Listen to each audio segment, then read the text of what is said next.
સુરત શહેરના સચિન જીઆઈડીસી વિસ્તારમાં ભગવાન રામની ભવ્ય શોભાયાત્રા કાળી માતાના મંદિરથી નીકળી હતી। શોભાયાત્રા સચિન 4 રસ્તા જીઆઈડીસી નાકા અને ઊંચા રસ્તા માર્ગે પસાર થઈ હતી। શોભાયાત્રાને લઈને સમગ્ર રૂટ પર પોલીસ બંદોબસ્ત ગોઠવાયો હતો।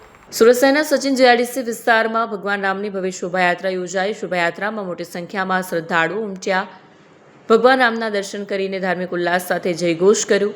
આયોજકે જણાવ્યું કે શાંતિ અને સુવ્યવસ્થિત રીતે શોભાયાત્રા સંપન્ન થાય તે માટે જરૂરી વ્યવસ્થા કરવામાં આવી હતી। પોલીસ વહીવટી તંત્ર દ્વારા ટ્રાફિક વ્યવસ્થા પણ સુદૃઢ બનાવવામાં આવી હતી, જેથી લોકોને કોઈ અસુવિધા ન થાય। શોભાયાત્રા દરમિયાન ભક્તોમાં ભારે ઉત્સાહ જોવા મળ્યો હતો।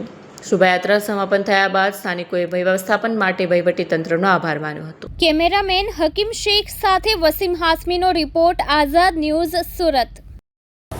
જી સર, આજ રોજ રામનવમી નિમિત્તે જે શોભાયાત્રા સચિન જીઆઈડીસી કાલી માતાના મંદિરથી રવાના થઈ હતી તે ત્યાંથી થઈ સચિન 4 રસ્તા અને જીઆઈડીસી નાકા, ત્યાંથી ઊન પાટિયા અને અત્યારે સના મિલથી પસાર થઈ ગઈ છે। આગળ છે કે આ જે શોભાયાત્રા છે તે રેલવે સ્ટેશન ભેગી થશે અને ત્યાંથી મોટી રેલી સ્વરૂપે નીકળનાર છે। અત્યારે બેસ્તાન સચિન જીઆઈડીસી વિસ્તારમાં પૂરતો બંદોબસ્ત રાખેલો છે। કેટલા કોન્સ્ટેબલો, કેટલા પીઆઈ અને કેટલા અધિકારીઓની હાજરી નથી?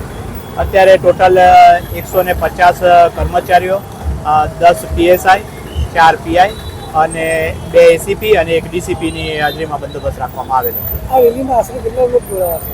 આ રેલીમાં આશરે 300 થી 400 લોકો, 15 થી 20 રિક્ષાઓ અને 150 થી 200 બાઇકો જોડાયેલા છે।